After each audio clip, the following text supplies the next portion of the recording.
the Stick 'em Up podcast.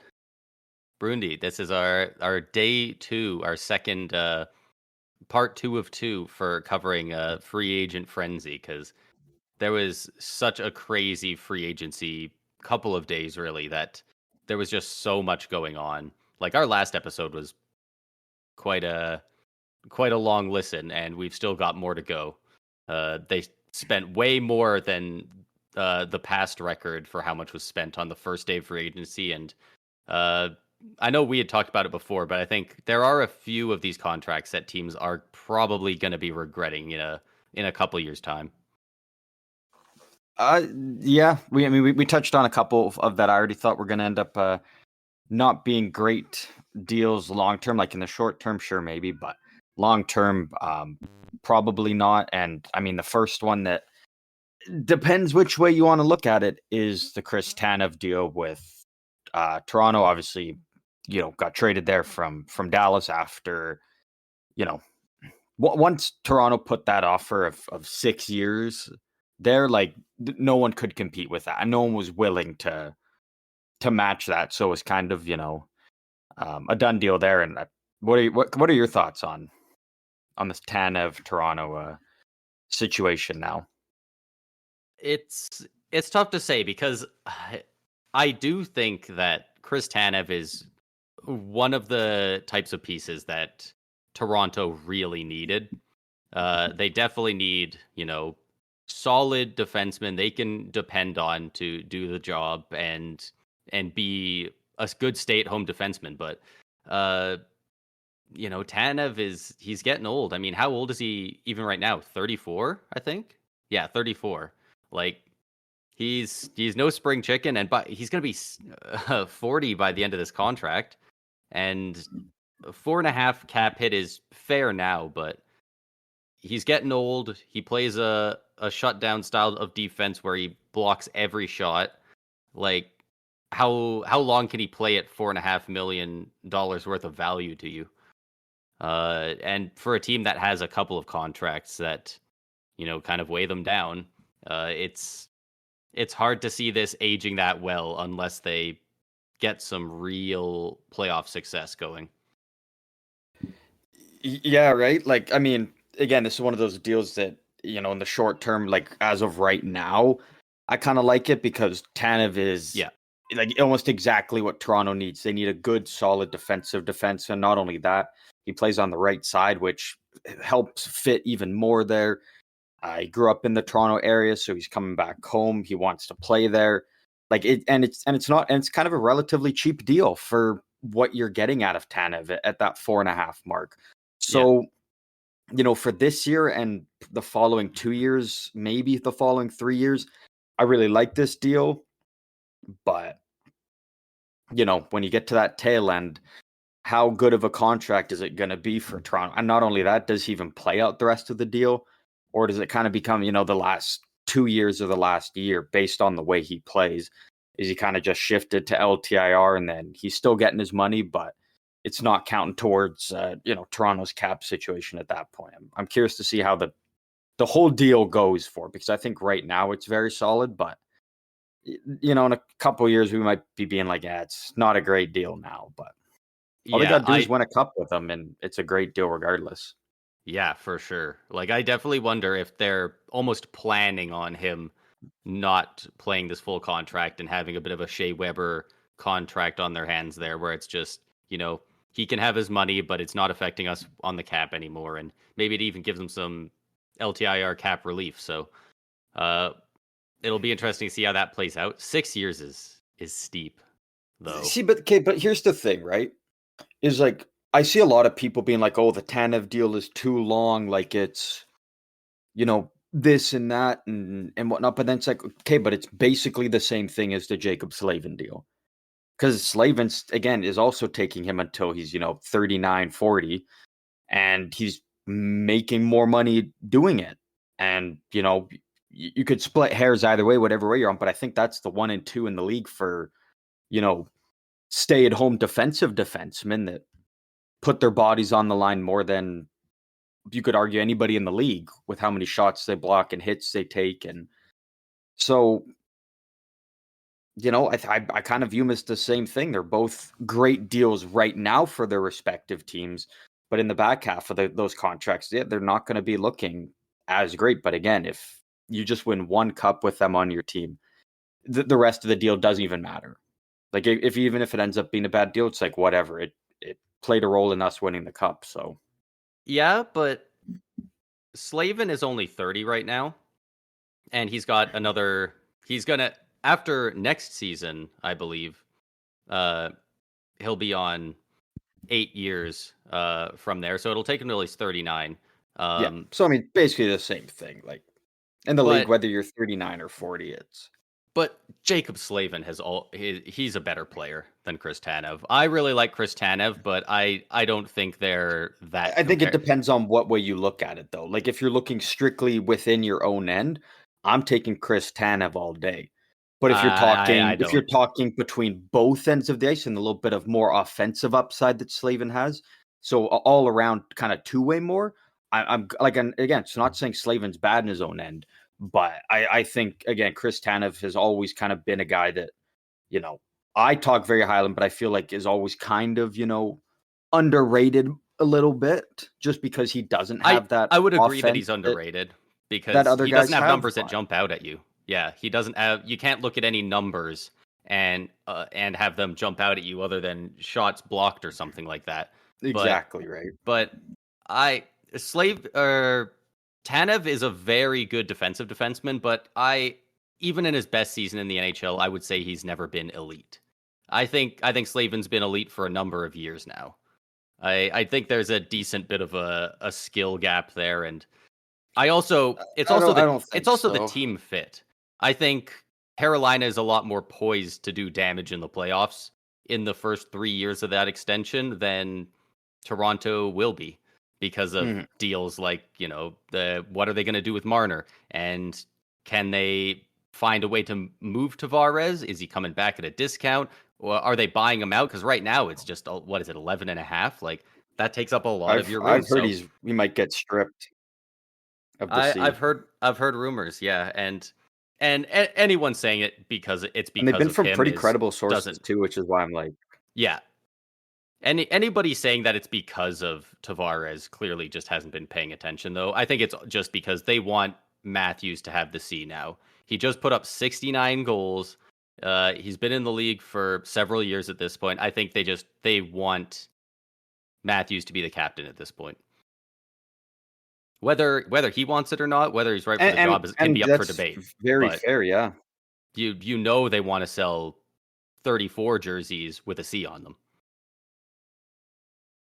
Yeah. Well, and the other thing also is like, it's not like Tavares is a bad captain. It's look at their results.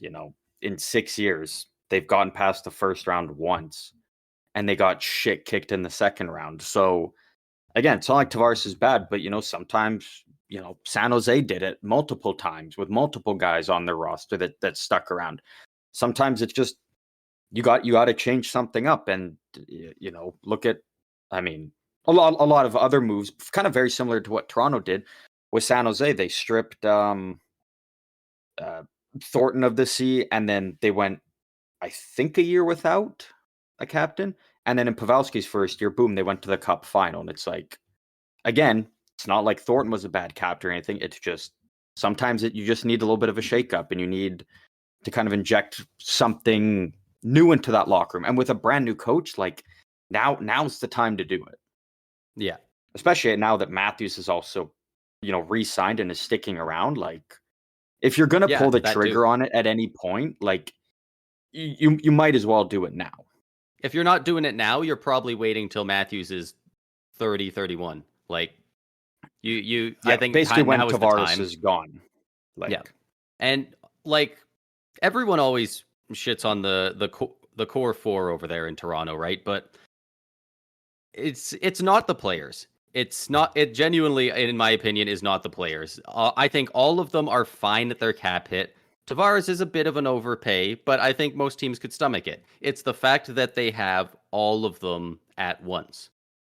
If you took the highest cap hit on like the top 5 in the league and put them all on one team, you'd have an insane lineup.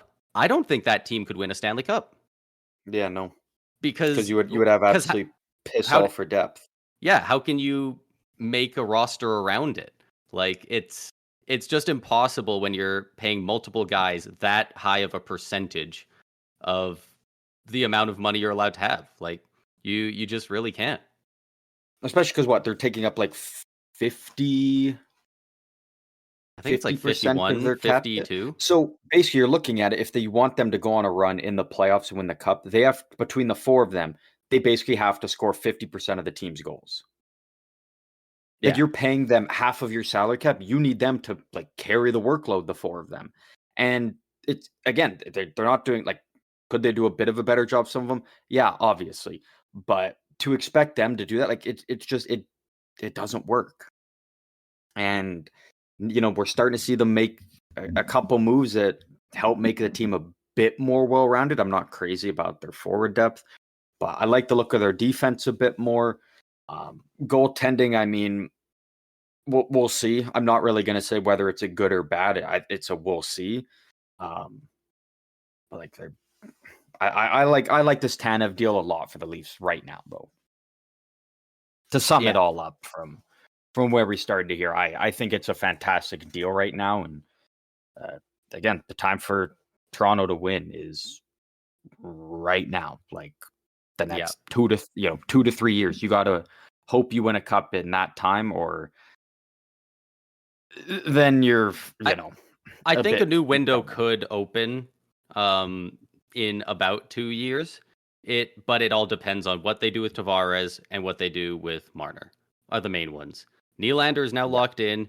You're not giving up Matthews. If you're trading one of them, you're not giving up Matthews. Like that's just ridiculous. But yeah, they got to figure out what to do with Marner. I feel like they're just going to run it back with him. I think they will. If he wasn't dealt now, like they're just going to run it back and hope maybe lose him. They might lose him in free agency next year, but just I don't know. I just think they really should move on. I think that cap space could do so much for them. Like they could do I don't think they lose him for nothing, because obviously, Toronto's always got the most pressure out of anyone in the league. And if you're at the trade deadline and say they're a top 5 team in the league at the time or something, and you trade Marner, like people are like what are you doing? You're hurting the team. You're hurting our chances when we're one of the best. But who's their GM? Brad Treliving. He's been there before, where he held on to certain guys past the deadline because he thought, hey, this team can go on a run, and then you lose those guys for nothing. That was like, there was so much asset loss in Calgary because of Treliving.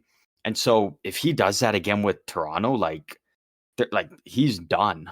Like I think a lot of teams are gonna look at him and be like, okay, we can't. Sure, he makes a good team on the ice, but he does not manage his assets well. And look at how much he's losing. I think if they don't have a deal with Marner for an extension by the trade deadline, I think he's moved at the deadline, regardless of where Toronto's at. I think you have to, like, especially if you're Treliving, like you have to. You cannot risk it again, especially in Toronto of all places.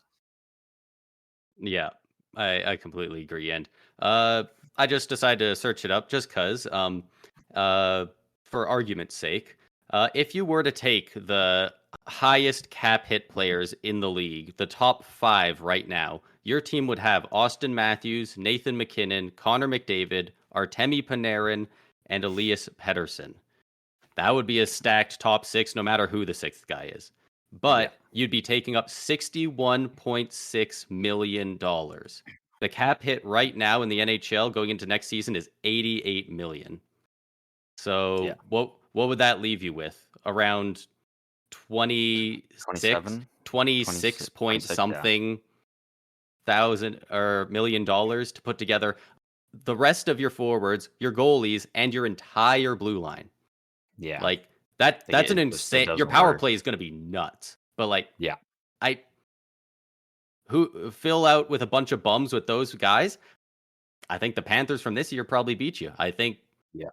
I think the Oilers from this year would probably beat them. I think the Stars win. I think the Rangers. Like, I think that team at best gets by. You have to run into the a first weak round. ass goalie. Yeah.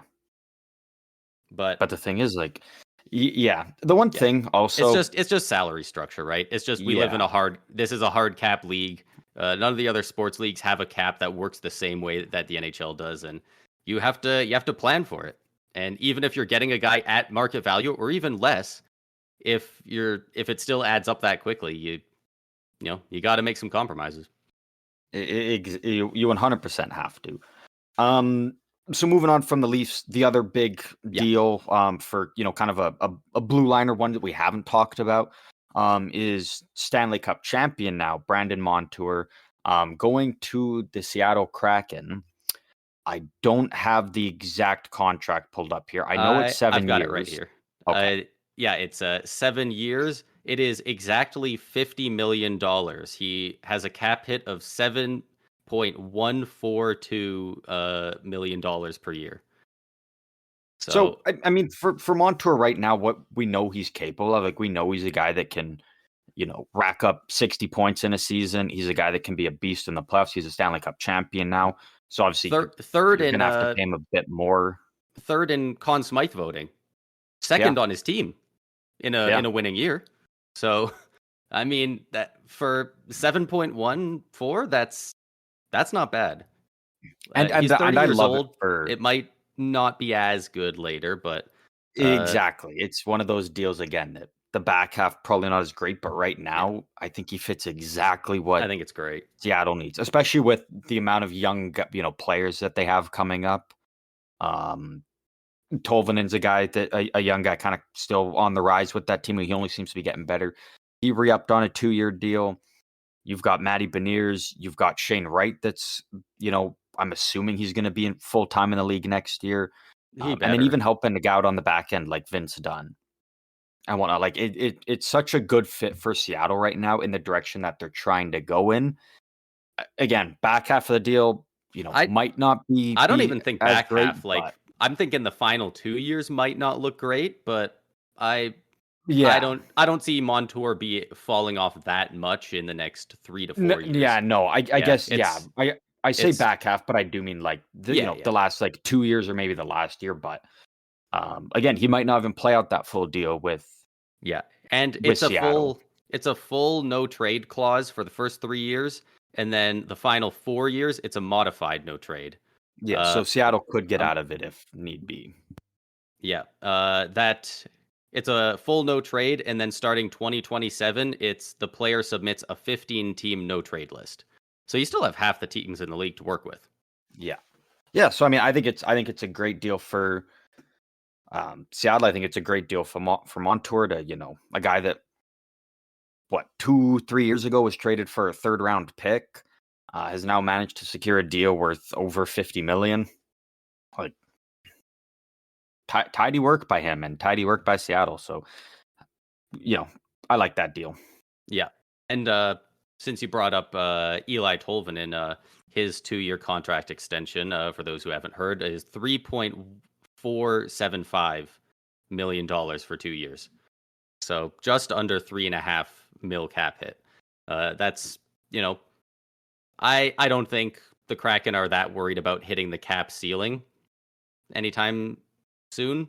So I think they overpaid a little bit to keep a guy who has a lot of promise going forward. So if he really breaks out and is that guy that they think he can be, because for a bit it looked like he was going to be one of the next elite snipers in the league, almost like a Tarasenko kind of guy. So if he can end up being that, after next year they can extend him for a long time, and they can actually lock him up for the rest of his prime and the better part of his career. So I like this deal for Seattle as well.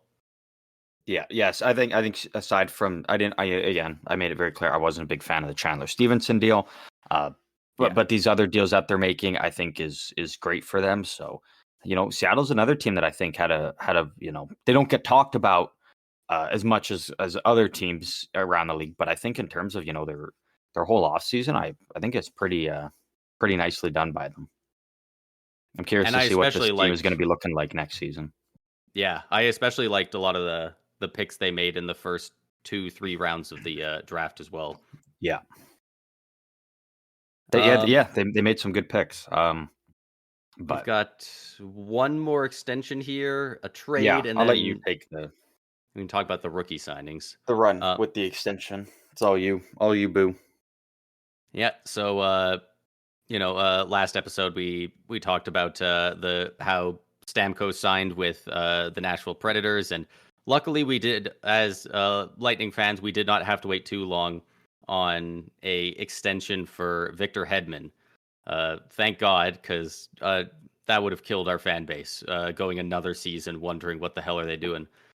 He signed for the exact same as Stamkos did in Nashville, 4 years, a flat $8 million cap hit.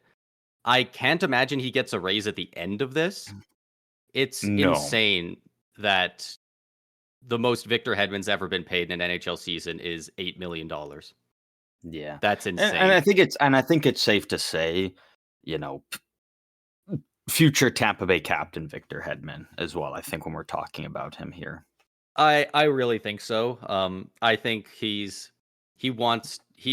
said in a press conference that he doesn't want to talk about it right now. It would be disrespectful to even mention it to disrespectful to Stamkos to talk about it right now. So I think they'll probably award it to him relatively quick into like the preseason or something.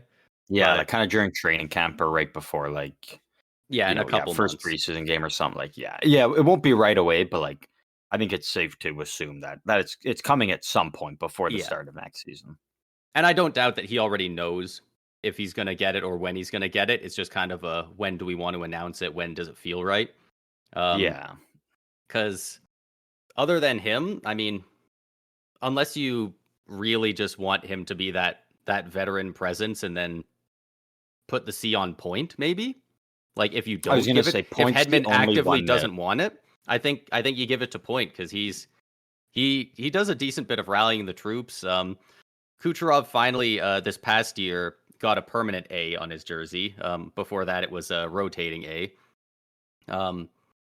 John Cooper, the Lightning coach, had said that one of the biggest strides Kucherov has made in his game in the last 2 years was actually on the bench and in the locker room, which is kind of interesting. But even with that, I still don't think I think he's right there with a guy like Artemi Panarin or maybe even a Nathan McKinnon, who they just don't really want the pressure of being a captain. I think they're very fine being an assistant, but I think they're like, let somebody else be that calming presence on the bench, because I'm going to be that guy who gets pissed off and tries to get back and win it if I have to. You don't want to have to be that level-headed guy in the bench because these guys are emotional. They're the best of the best and they want to win. So I think he falls into that category.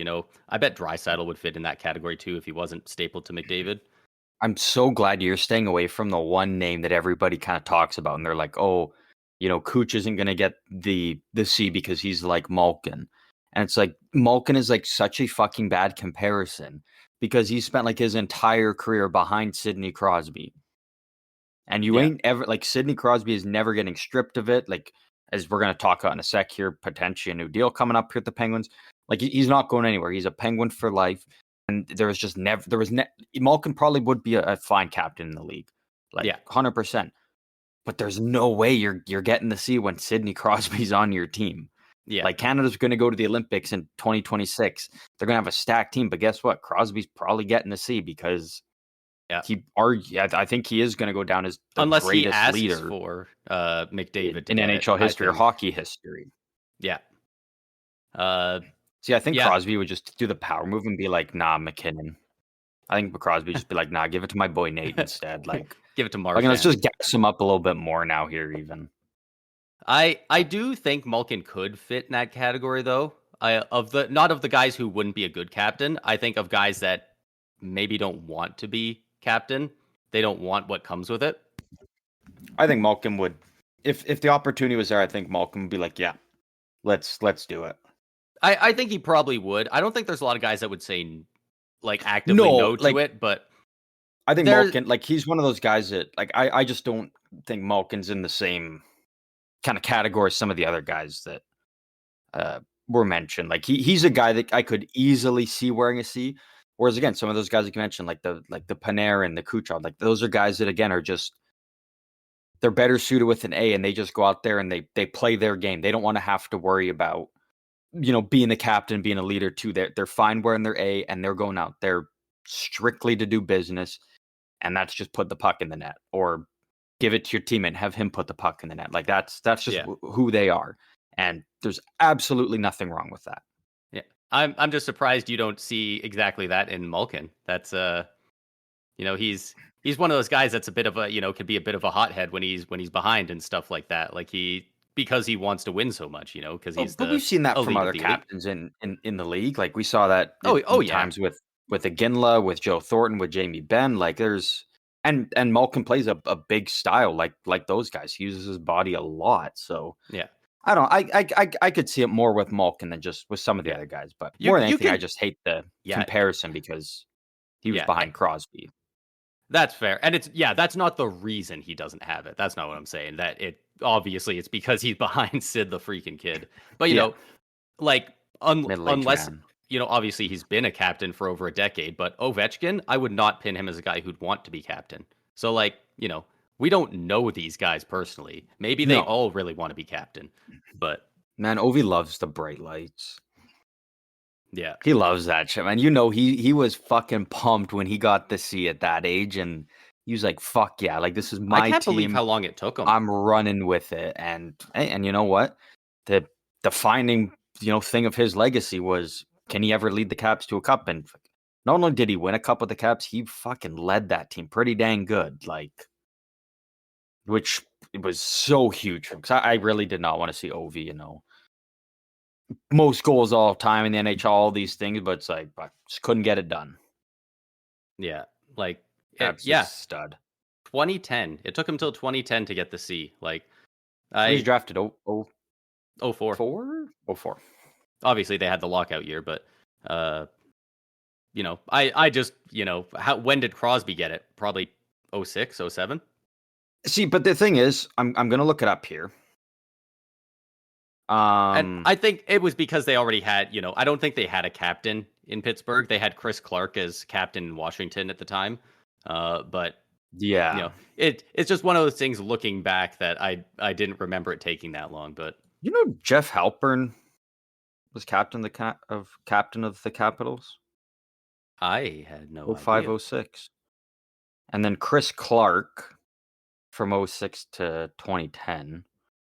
So I mean, they named a new one in 06. Yeah, I was gonna say I wasn't sure if it was a kind of just a long serving guy and wait until he's on his way out. He actually joined the Caps same year as Ovi, in 06? Year after the lockout. Was it the beginning of 06? Yeah. Okay, so Ovechkin still had not played yet because obviously in his rookie year he had 52 goals and 106 and that's points the or thing, something. Right? If they didn't give it to him that year, then if they wanted to give it to him next year, I think it would have been Ovechkin probably. Well, and that's what I'm thinking though, because after the lockout, the 04, 05, obviously nobody played in the NHL, and then so Ovechkin's first year in the league was Chris Clark's first year with the Capitals. Obviously, that was Jeff Halpern. The 1 year he was gone, but then the door was open, so like it was maybe there for Ovi, but maybe the Capitals just decided to take the approach and Chris Clark was a totally fine captain for the Capitals. Like, nothing against him, but maybe the Capitals were just like, hey, you know what? Ovi's still just getting into the league. Let's not bombard him with pressure. Let's just let him be this like a whiz kid. So yeah, they could have a lot of guys in the NHL didn't like Russians back then. It could be because he was young. What was he, 20 at the most at the time? 20 or 21 at the most, 20, probably younger. It could have been a ton of things. So it definitely makes sense, I imagine, during the time. But going back to the contract extension, I love this for Tampa. This takes the 4 years takes Hedman to, what does that take him to? 37 or 38? Yeah, 37. So which I think is totally fine. Yeah. And He sounds like he's pretty dedicated to winning in the next few years while he's here. Hopefully, he's a Bolt for life. I obviously very much wanted Stamkos to be one as well, but it doesn't always work out that way. People point to the Penguins and stuff like this is what happens when you hold on to your guys. They kept Malkin, Crosby, Letang, and now they're you know they had to make some bold moves that didn't pay off. They didn't even make the playoffs after trading for Carlson, but at the end of the day, those guys are going to retire as Penguins.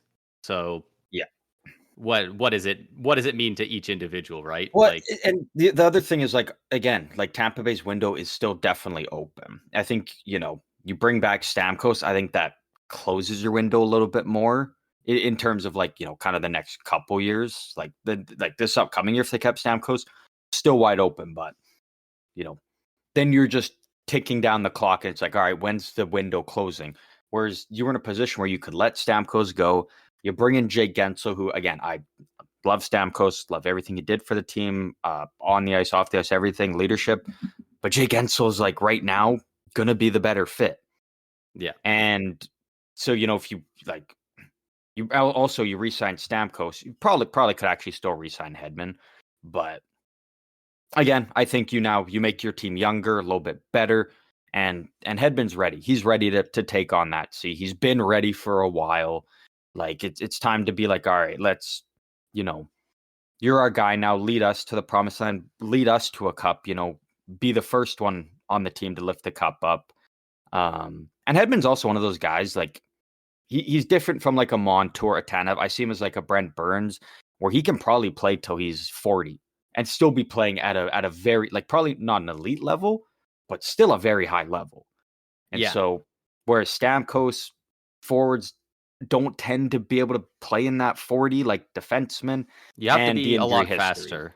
And the injury history is also kind of a big thing when looking to sign guys into their late 30s, potentially even in their 40s. A comparison that almost works here, I think, and it's funny because in this other scenario it was defenseman then forward. Zdeno Chara and Patrice Bergeron, they won cups together, and most people, if they weren't paying attention, would assume Bergeron was a captain in the NHL for over a decade. But no, he was a captain for 2 years, because Chara just never left. He was just always there with the C. So he always had it, even though you knew that Bergeron was an incredible leader. And Hedman, a lot of the same. Stamkos was just so good, and he was the captain, and that was that. But Hedman could have been a captain on plenty of teams in the league that entire time. But Stamkos was just always there with it. So now we'll get to see what he can do as the captain there. I actually have a stat I want to bring up that this kind of... I just got one thing before this stat quickly. It's just with Chara, him leaving. I think he's gonna I just, again, you always love to see guys retire at the teams, but I love the story after Chara leaving. He goes and plays 1 year at the Caps, did his thing. But then I love the fact that he goes back to the Islanders, the team that drafted him. And then in his very final game, it would have been in the playoffs. I can't remember. It might have been against Tampa Bay, but no, it wouldn't have, because the second time they lost. Can't remember who they were playing, but in his very last game ever in the NHL, he scored on his final shift with 20 seconds left from the blue line. So it came full circle. He came back to the team that drafted him. He rips one more goal home in his final shift, and then rides off in the sunset. So again, would have been cool to see him retire with Boston, but he got such a very cool ending to his career. So he also ran the Boston Marathon and put up a fucking absurd time a couple months ago. So look it up if you want that, because Chara is a freak of nature. Yeah, I mean, you don't play in the NHL till you're... How old was he? 42? Yeah, he was, again, a defenseman. I think he played a bit, not just to 40, just into his 40s a bit. So you don't do that without being straight up a genetic freak. It's those incredible big defensemen, man. When you're sitting there, you look at a guy even right now, I know he hasn't even signed an NHL contract, but a guy like Salayev, when you're looking at him, it's he's going to play in the league much longer than some of the other smaller defensemen drafted around him, because it just seems like those big guys, again, the three we talked about, Hedman, Burns, Chara, those big defensemen that, get hit, but it doesn't affect them as much because they're such big freaks. And yeah, as long as they can keep their knees healthy, like those little shit heel guys that love forechecking like crazy. Your Mikey Asimont, Martin Pospisil, guys like that. They your go Nathan in there. Gerbies. Most defensemen that are 6'3" and under, they freaking hate those dudes because they are just constantly throwing them into the boards. I can count on a single hand the amount of times that I've seen Hedman get body checked into the boards on a forecheck, and like it looks like it even affected him. Like, because what are you gonna do? He's just huge.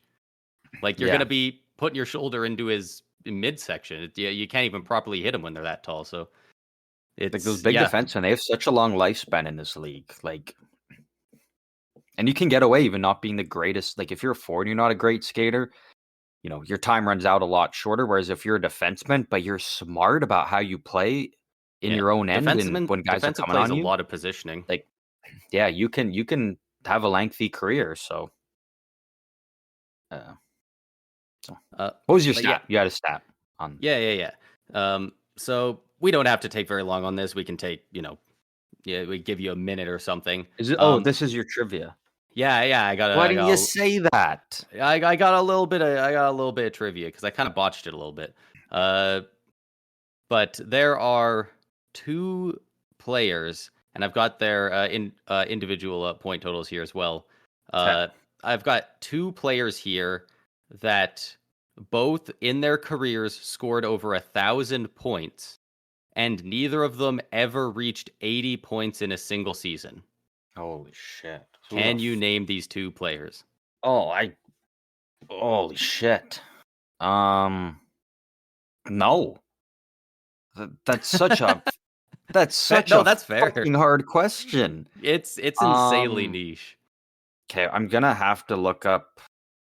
I'm just gonna look up top NHL all-time points leaders. So, and see if there's a name. No, like I'll scroll down points to are like just over 1,000. Yeah. Yeah.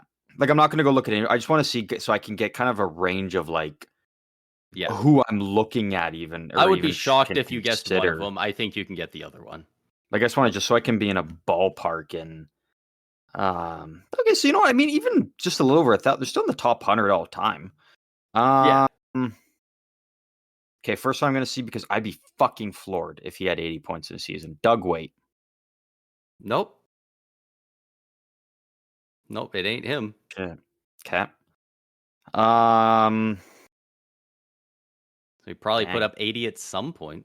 Pretty confident in that one, actually. Let's go Alex Kovalev. Nope. Man. I'll give you three more guesses here. All right, for all the marbles here. I don't think anyone would blame you for not getting this. You're a wizard with numbers if you somehow knew this. And what was it? No more than 80? No more than, they've never reached the 80-point mark in a single season. Well, fuck, I'm just gonna throw him out there because we were just talking about him. Patrice Bergeron. Patrice Bergeron he might have had 81. He never hit 80. Oh, so he's one of them. Okay. That was just because we were literally just talking about him. So. I was talking, and I was kind of leading into it, and I was like, I'll just throw him out. How am I supposed to make this trivia if I just brought his name up? I was like, this is a perfect segue. No, it just ruins the trivia. That's the one I thought you might have been able to guess. The other ones, I would never guess. I'm gonna go Pat Verbeek. No, Pat Verbeek. Shit, really? Come on, man. What are you doing to me? It ain't Patty Verbs. You got one guess left. Make it count. One guess. All right. I am going to go with. No, because I know for a fact he did put up 81 here. Let's go with I don't even know. He's gonna pick a name on here. Bobby Smith. Wasn't even Bobby Smith. Wasn't even Bobby Smith. I don't even fucking know who Bobby Smith is. Should I I know say, who he was? I don't think I've ever heard of him. I've heard All of. right, who was it? I've heard of Billy Smith. No, He's it the was. first overall pick in 1978 to the Minnesota North Stars from Nova Scotia. Ooh, Look, I feel like I should have known that then. it is Oh, he put up Dale 114 Hunter. one year. That Dale was Hunter. great. Yeah. I don't think I wouldn't have guessed Dale Hunter. Yeah, getting 1,000 points without Wasn't even ever on my putting up 80 in radar. a year, like you need to be crazy consistent, and you have to have longevity. Yeah. But that was crazy to me that Bergeron not even once popped off for, 81 points or 80 points. Like his career high in points was 79. I'm looking at this now because I'm looking at the all-time points. Man, we are robbed. Oh yeah, we were robbed of being in a spot where we would have had the top 100 point scores of all time. We're the only guys to have 1,000. Like we would have been perfect. The top 100 are the only guys with 1,000 or more. Yeah, and it's really close right now. We were robbed. We were cut short. Jason Spezza retired with 995. Yeah, like good on Spezza there. So he was 99, and then 100. Phil Kessel, 992. The Glizzy Gobbler himself, Phil Kessel. He hasn't retired yet, right? Like no, he just but hasn't been signed. If he didn't sign with Vancouver at the deadline last year, like he's done now. I think. I feel like at his age, if you go an entire year without playing in the league and you didn't sign anywhere, like, and it wasn't even injury related. But that's the like, thing. It was just it nobody wasn't signed injury him related, and but Vancouver gave him a shot. They said, "Hey, come out for a week, practice with our AHL team and participate in all that." And they decided they didn't want to sign him, and they could have gotten him at league min. Yeah, but they're a really good team, and they have scoring up front, and they've even got a guy like Quinn Hughes. Like, I don't think they have room for a guy like Kessel in the bottom six. I think they need you don't need two-way forwards. Sign him as a depth guy. So, if a Brock Besser went down, a Connor Garland, you could slot Phil Kessel in. Like, if you didn't even just sign him for league minimum just to have him just in case, I don't know. I mean, I like Phil Kessel. I'd love to see him in the league, but I feel like if he isn't on a team now, I don't know. Could be wrong. I feel like he could get a contract. I don't think it would be on a super desirable 100% team. Could it would probably be a out of the playoffs team, but like Utah would probably take a flyer on him. I think I could see it, but again, I don't think the likelihood is very high at this point now. Yeah, but I could be wrong. Yeah, I don't know. I'm not an NHL player. Just like in my mind, it's just be like it would kill me to retire with 995. Hockey players love those big round numbers. Like, yeah. Like we were just earlier this year, people were talking about, if Matthews stops at 69 goals, he's not even going to be a finalist for the Hart, which he wasn't. If he hit 70 goals, people were like, well, how do you not give it to a guy with 70 goals? Like, yeah, like that. It's literally one goal. It's one goal in game 82, a game that has no consequences, and yet it changes the perspective of how his season went. Dude, because people love those shiny numbers. 70 is right there.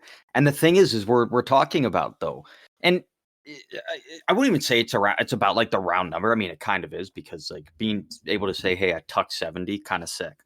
But it's because we hyped it up and made ourselves believe as just hockey fans or the analysts, we hyped ourselves up and made ourselves believe that nobody was putting 70 up in a season. Nobody could. Yeah. And then the fact that we thought, oh shit, like Matthews is going to do it. And then he comes up one short. It's like, again, so 69, very fucking good, but we're still on the train where we're like we've been saying, is someone going to be able to tuck 70? I think it's very possible. Like it easily can be done. Like Matthews proved it can be done, but it's just, will we see it? Like it's possible, but it's just, will we see it? Because and I think we will. I think in the next 3 seasons it will have to happen. I think so. Like I'm still on it. That like I think like I don't know who it's gonna be because there's numerous guys it could be. We will see it, but Is it again, it's crazy just to that say I thing of think multiple guys are going to do it? Like yeah, like yeah, scoring's been going up. Like it was Ovechkin had 65 goals back in what, 08, I think. Then Stamkos in what, 2011, 2010 put up 60. And then we had to wait so long, and then Matthews finally hit 60. And then wasn't it that same year that Pasternak also hit it, or the next year yeah. Pasternak hit it, and then And 65 for McDavid, McDavid? Like all of a went sudden, past we've the seen last year. so many in these past few years. Like freaking I'll meet you in the middle. Hyman was 3 goals short of 60 last year. I'm pretty I'll sure meet he you had in. I'll 57. meet you in the middle. It very well could happen. Probably will, but it's not going to be in that 3-year window. Like at the very most, we're getting Matthews tucks 70, McDavid does, Pasternak maybe even Rantanen, who's got a contract year coming up. He could go nuclear. Hell, put someone nice with Bedard. Like, I mean, yeah. I mean, he's got the shot, and if he decides, hey, you know what, I'm just going to be the guy that I'm going to be shoot first, pass second. Like if I can rip one home, I'm doing it with his shot easily. and that's You all put it the right takes, guys with right? him. Like McDavid just decided one year, the Art Ross every year isn't enough. I'm gonna win the Rocket this year. At the start of the year, he's just, I'm gonna shoot more. Just Yeah. immediately put up 65 goals. Like the Do you guys with that think? skill, if they decide to, they can just do it. Do you It's think next insane. year with McDavid, he sits there and he's like, all right, time to just do it all myself. I've done both of them. Time to do it all in one season. Do you think we see McDavid put up 50 goals next year and 100 assists in the same season? Think he just says, fuck it, I want to do both now. I could see it. Like I if he just got a wants to. rocket. I just won an Art Ross. I want them both at my house now. He just goes out there and just It's does it Connor all McDavid. to get both. That sounds like such an insane thing to do because 40 goals and 100 assists has only been done by Lemieux, Gretzky, and Kucherov. Kucherov did it last year. He put up 44 goals and 100 assists. You're asking Connor McDavid, the best player in the world, hands down, to put up 6 more goals than Kucherov did this year and do the same thing playmaking wise. Like, Yeah. it's McDavid. Like, if he wants to, he can. It would, it might take some doing with, a bit of luck, and also the fact that he might have to like specifically almost go for it because near the end of the season, I'm sure he'll need a certain amount of assists and a certain amount of goals to get there. He can't focus too much on either one. But like, if he legitimately was like, that specifically is my goal, I definitely think he'd have a good shot at it. Yeah. It's also I'm just because I'm looking up here just for funsies. We're potentially, if all three guys do the exact same or relatively the same as they did last year, like McDavid, McKinnon, Kucherov, all three of them, they're all going to be in the 1,000-point club. Yeah. After next season. So I don't know, just little thought there. Maybe McDavid can do it, but yeah, I've been low key waiting on a couple sports betting apps, looking around, waiting to see if they'll put up over under odds on Kucherov hitting 100 or 1,000 points next season. Because I believe he'll oh have yeah, to put up like 127 or something like that, or 126, which was up until this past year his single season record. Funny enough, so he it would it's a achievable number, but it's also kind of an insane number. So like it's hard to predict. Like mm-hmm.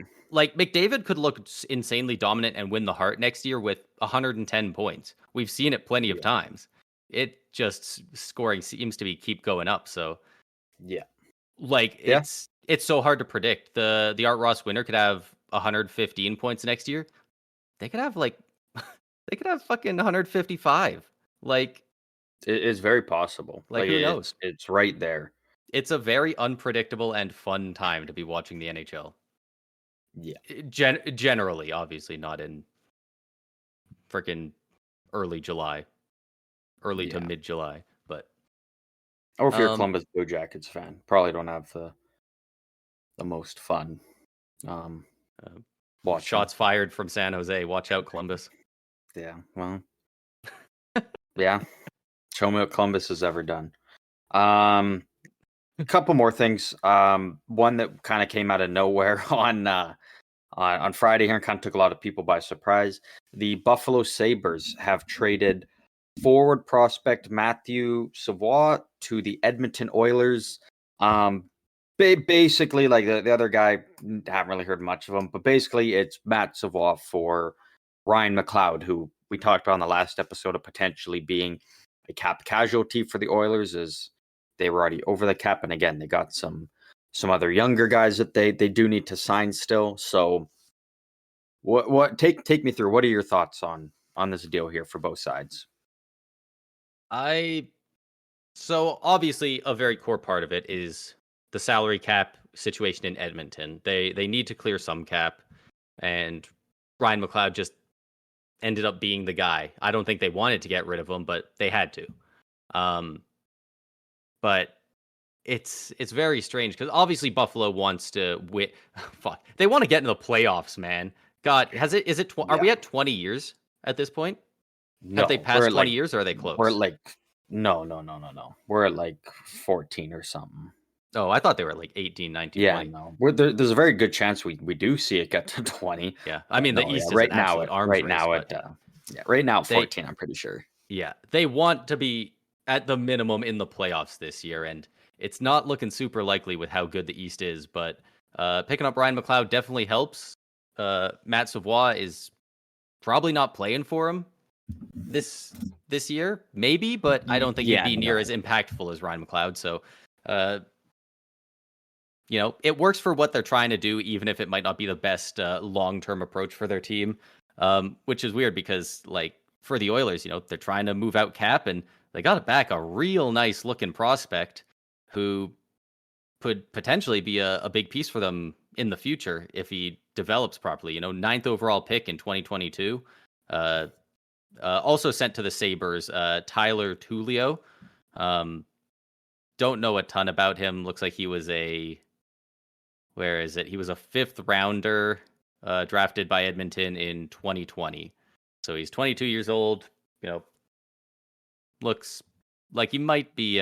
He is yet to make his NHL debut. Might be something. Might not. Maybe Buffalo wanted a sweetener and they decided, hey, this guy looks fine. But yeah, I don't love it for. It's so weird. It's really just because of the cap. I could like it for both teams, or I could dislike it for both teams for different reasons.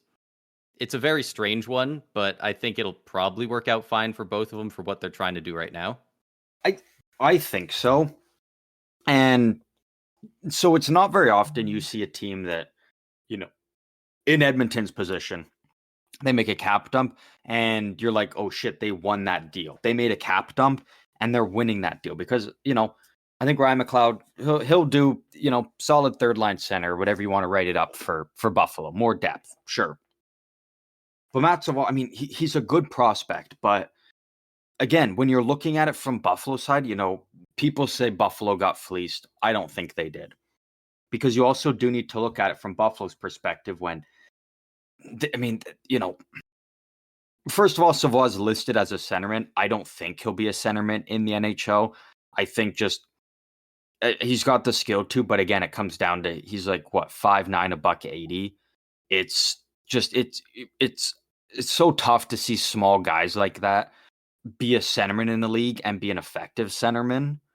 Like, and it really just comes down to just kind of being that small. Like you're having to battle and, in face-offs, like if you're going up against a big freak like Barkov or a Tage Thompson, you probably ain't winning those face-offs because they're shoving you on your ass by the time the puck even hits the ice. But then you're also looking at Buffalo. You've got a guy like Jack Quinn who's coming up here. You got JJ Peterka. You've got Isaac Rosen who's looking to make the jump. Yuri Kulich, Noah Osterland. And then I think the thing that really tipped it was they drafted Zach Benson last year, the year after Savoie. And Zach Benson signed his ELC and immediately stepped into the league and belonged. He was one of the guys. He scored a between the legs goal, didn't he? Yeah. Was he that guy? Yeah. Like he just, and funny enough, he came from the same team in in the dub as Savoie. He came from the Winnipeg Ice, RIP Winnipeg Ice, or Kootenay Ice, if you get that.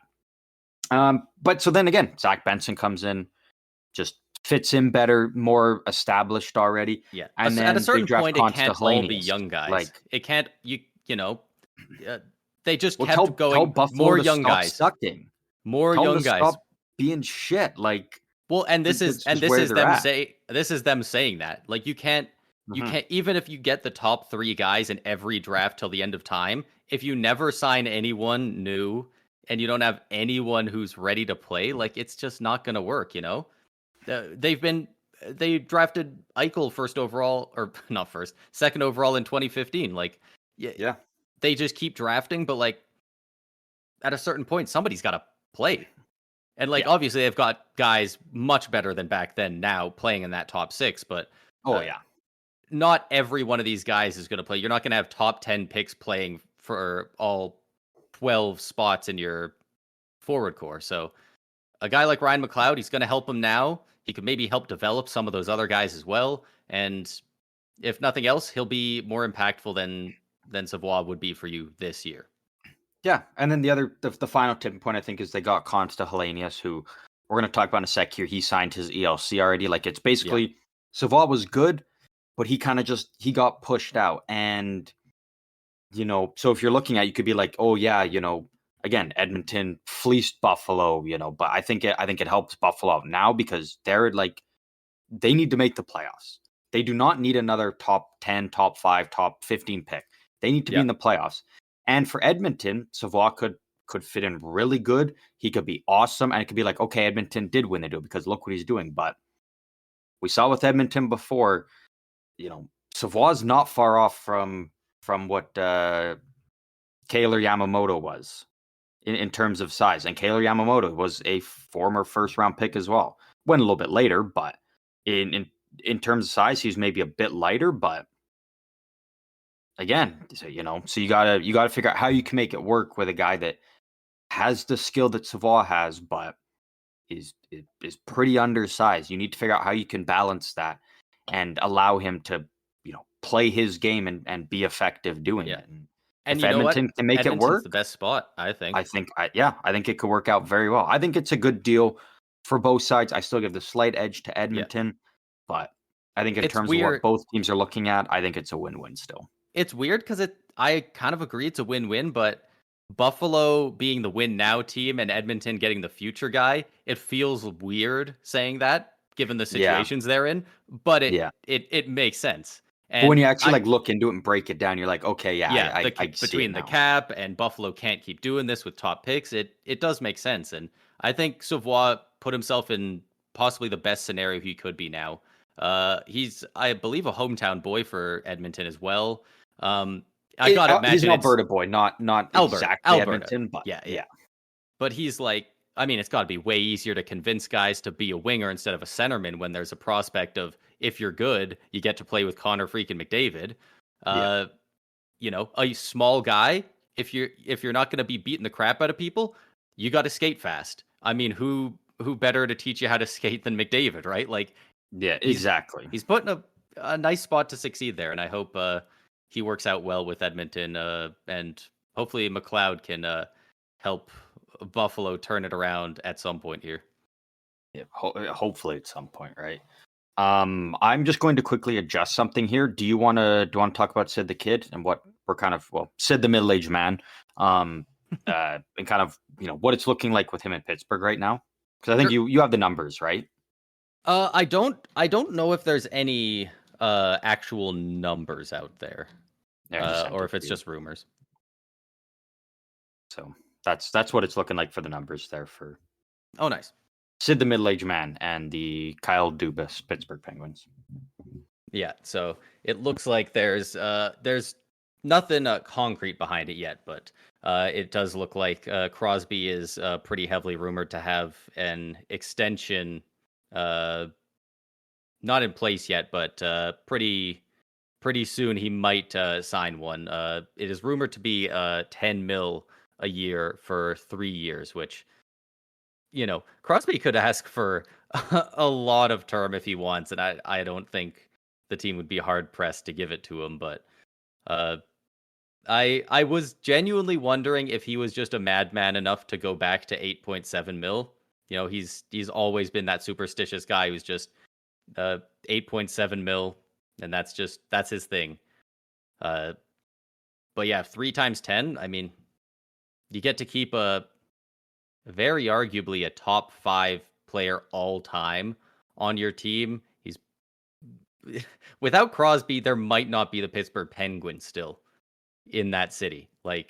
And that's not even exaggeration. They were in a very bad place for a good bit in the early 2000s. So I think this is phenomenal for the franchise, and I think it's still good for them now. He still puts up great numbers year to year. There were even quite a few people arguing for him to get Hart votes this year. Obviously, not too many people arguing that he should win the Hart this year, but he did still end up getting some votes. He put up 94 points in all 82 games, played a full 82, 42 of them goals. He's 4 points off of hitting 1,600 points. He's 8 goals back from 600 goals. It's Sid the Kid. You pay what you have to and bring him back. Especially when he makes it clear he wants to retire a Penguin. How can you be no?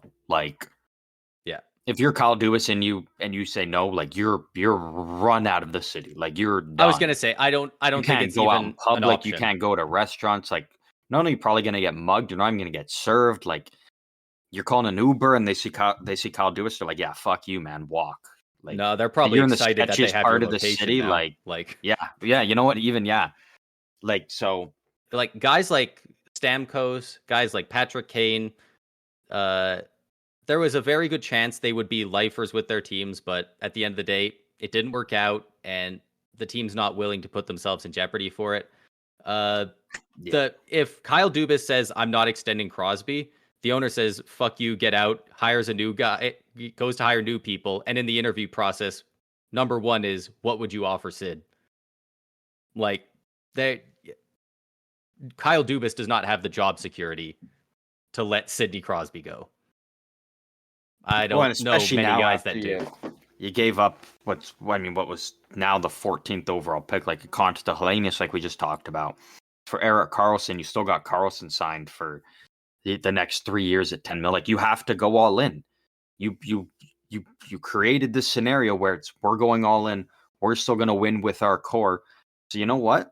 If the Crosby contract looks like shit in the final year, which I don't think it will, whatever, tough tug. You put yourself here where you have to go all in.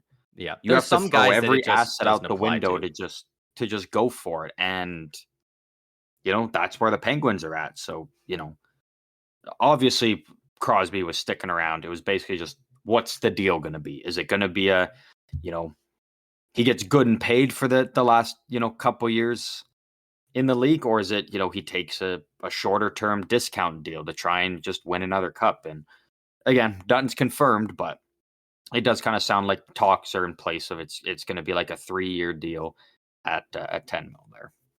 Yeah, and yeah, that doesn't even handcuff them. I think if he said, sign me to, I don't know what the max allowed is, but if he said, sign me for 3 years at 20 mil and he plays hardball, yeah, they just do it.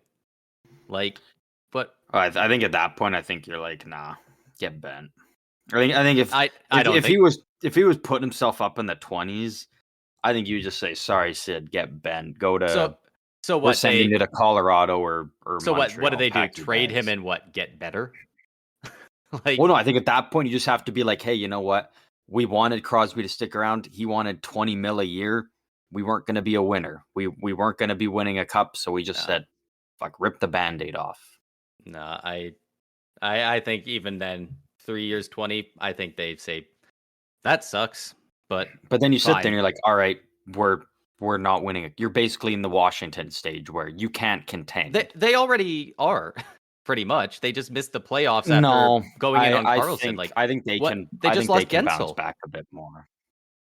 What? Yeah, I think they can. What could they do? And if they lost Crosby, immediately Malkin goes, "I'm out. Trade me, or I'm." He'd probably just fucking go home and say, "Whatever, I'm not playing. Do what you want." Letang probably doesn't give a crap. He probably retires on the spot. Like, yeah, but at least where they're at, they can contend for a while. Like they're not winning a divisional spot. They can contend for a wild card spot. You're giving Crosby 20 mil. The door is closed. You ain't even contending for a fucking wild card spot because you're not going to have like any depth for your forwards and your defense especially with Carlson's deal, and Malkin and Letang are actually decent cap hits for what they do. But like if between Carlson and Crosby, that's 30 mil right there. Like you're cooked. Yeah, I think you'd end up paying 20 mil in overages, paying other players anyway, because the Penguins' outlook for the next 5 years looks pretty damn bleak, honestly. And without Crosby, you don't have a hook anymore. You don't have any guys going, at least I could play with freaking Sidney Crosby. Now it's I gotta go to freaking Pittsburgh and I gotta go with this crappy team, and like it I just feel like there would be no draw for any players to want to go there other than give me money. If Sid did, and he never would, but if he said 20, no. I think if you're Kyle Dubas, you're straight up like, you know what? Sign a 3x10, and we're gonna give you fucking the other 30 million under the table or something. Like you would just like. There's no way. I couldn't see it, but as good as Crosby, as much I love. How Crosby. Often do you think that happens? Guys just I don't think being paid outside very the league. Often. I don't think very often. Like it's crazy. I've never seen a literally contract where guys like, but where I'm sitting there like, fuck, he's getting criminally underpaid. Like there's got to be something going on.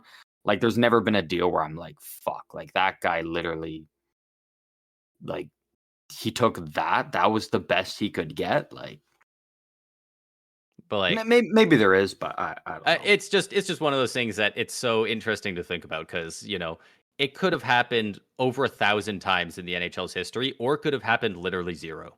Like I get it. There's ways to track it, but also, how easy can you track some random dude from the org being sent in an Uber with a briefcase full of cash right to their home doorstep and saying, "Here you go." Like, yeah, and that's true. Yeah, and then the player gets their buddy or their cousin to put in their bank, and then they send it to them on PayPal. Like, it's crazy. It could happen a lot. It could never happen, and we'll probably never know until some player breaks it in his autobiography or something. Yeah. So basically, all we kind of got left before we got a fun little small thing to do at the end is a lot of players from this year's draft, especially, have signed their entry level contracts, their ELCs into the league. I'm just gonna kind of go through them. If there's any you want to talk about a little bit, just feel free to let me know. Starting off, Adam Juracek with the St. Louis Blues has signed his ELC officially. Yeah, love that for them. Matvei Gridin has signed with the Calgary Flames. He was Calgary's second first-round pick this year.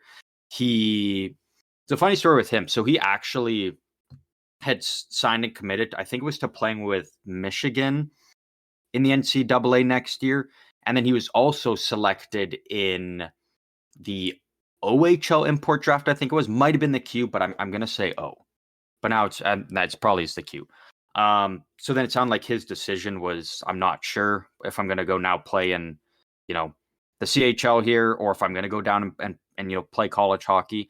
And last I heard is he's actually it sounds like he's going to the Q.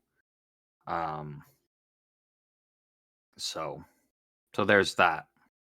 Yeah, so interesting. It sounds like he'll be playing. The Q is such a good Canada. Spot to learn to hone your craft. Like it's a less physical league. Think so. If you're a scorer, playing in the Q can be really good for development. Oh yeah, I think it can be like terrific, especially a guy like him who, So he will not. Okay, so I wanted to make sure. I wasn't getting baited here. So there is more to this story. So he was actually the first overall pick, and it was in the Q. in their import draft. So first overall pick. Wow. And the decision was made for him based on academic reasons. So basically, he didn't have good enough grades to go to Michigan there. So was he the decision was kind of made for him that he's going to go to the Q now.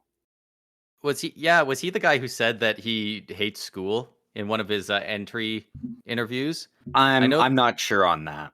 I know there was one guy who just said like, I absolutely hate school. I'm glad that I'm good at hockey.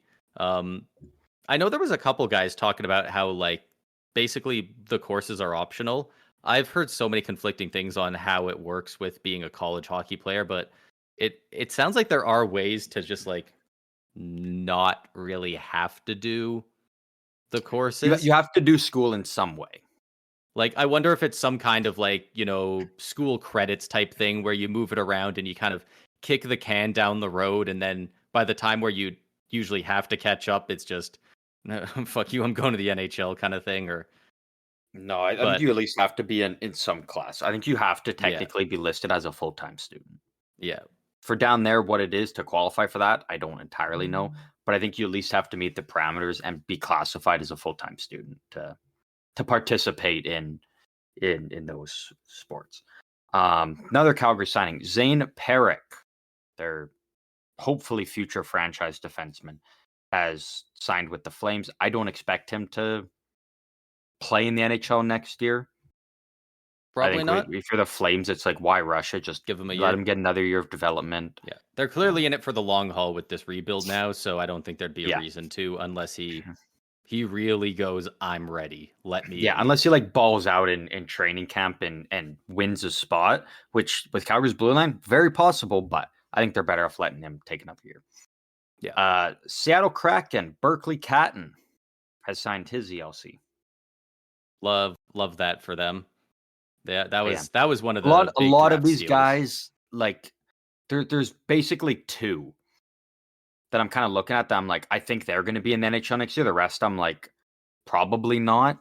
Like they're signing the guy, but I don't expect them to be playing. Tarek Parasak, I don't know how you pronounce it. He signed his with Washington. Yeah. Yay. Yeah. Yay for Washington for just I think doing more stuff. Yeah, I think that's how you pronounce it. Mr. Oh my God, holy fuck, Beckett Seneca signed with Anaheim. Same with Stein Solberg, their other first rounder. Both of them have signed their deals with Anaheim. God damn. Beckett Seneca just getting drafted up there. Not only are you going to a very young, talented Anaheim team, getting drafted third overall, even if you don't pan out, that gets you that can get you a lot of money. Obviously ELC cap hit is $975K for 3 years. The value of his contract, more value to his contract is just over $12 million. The only three guys that signed their ELCs in the last bit that are making more than him is Matt Vemichkov with Philadelphia, and then the two guys drafted before him this past year, Celebrini, Levshinov, who we'll talk about in a sec here, are the only ones that are getting more in total value. And like, so Seneca was originally supposed to go, what, 12, 13, 14, something like that is where a lot of people had him. Yeah. And like, look, Zane Parekh, just under $6 million in total ELC value. Berkeley Catton, who went 8th, just under $6 million as well. Like I assume a lot of it's, I assume it's a lot of performance bonuses in those first 3 years, but if he can hit on them, like he just made himself at least $5 million just by getting drafted by the Ducks. So yeah, that alone is pretty damn cool. Yeah, right. One of the other guys mentioned Artem Levshinov signing with Chicago. He's one of those guys that I think but based on Chicago's blue line, he very well potentially could play in the NHL. But I think we probably just see Chicago just take the safe route and just let him develop in the AHL for a bit, tear it up, and then maybe at the end of next season he comes up in log some games, or maybe they have an injury and then they bring him up. But I think Chicago should probably just, again, because they're not going to be contending, just take the safe route and just let him get a year of development in the AHL. Yeah, I think that he should probably take a year to develop. A lot of defensemen develop a bit later, and like we were saying earlier, can also be more effective later into their careers. So I see no reason for Chicago to rush this. Hell, you know what? If he's even good enough to help you win some games later in the season, that probably hurts you going forward. So just let him develop. Yeah, and then really the only other guy, obviously we talked about Michkov first. He'll for sure be playing the NHL next year. The only other guy that's for sure playing in the NHL next year is Macklin Celebrini with San Jose. He signed his ELC. He is getting the most in terms of total value throughout his ELC, and I mean, first overall pick, rightfully so. Probably should, yeah. I think 100%. He's not touching the AHL. He's full time in the NHL next year. Yeah, absolutely. And $13.425 million worth of value over the 3 years in that entire contract, assumedly in performance bonuses again. Honestly, cap friendly is freaking sick. Do you think they have what the performance bonuses is on here? I know they often do for other a lot of them are, but I don't know if they would for the new ones. And yeah, a lot of them are pretty kind of. For the most part, a lot of performance bonuses are kind of just kept between the player and the team.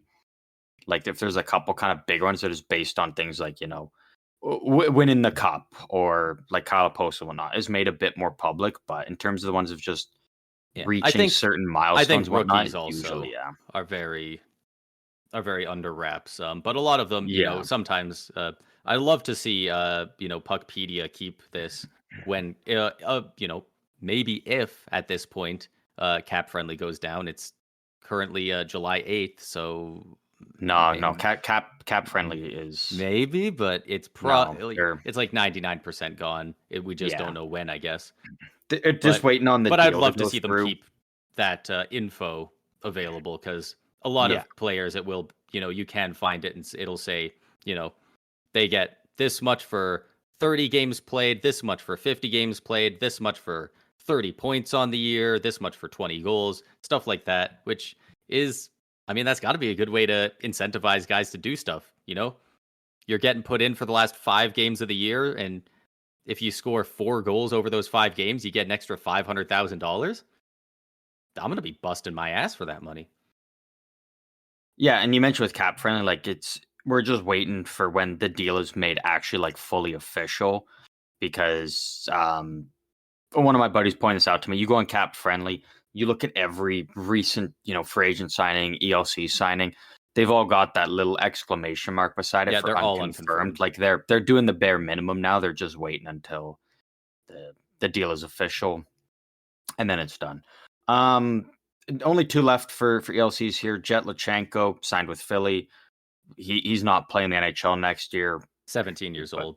Good for him for securing that. This is the one that I think could surprise people. Konsta Helenius signing his ELC with Buffalo. He's a guy that I think could potentially be playing the NHL next year, because he was the one weird guy. Like obviously Celebrini was like the confirmed like first overall will play in the NHL next year, done deal. Helenius was the guy that he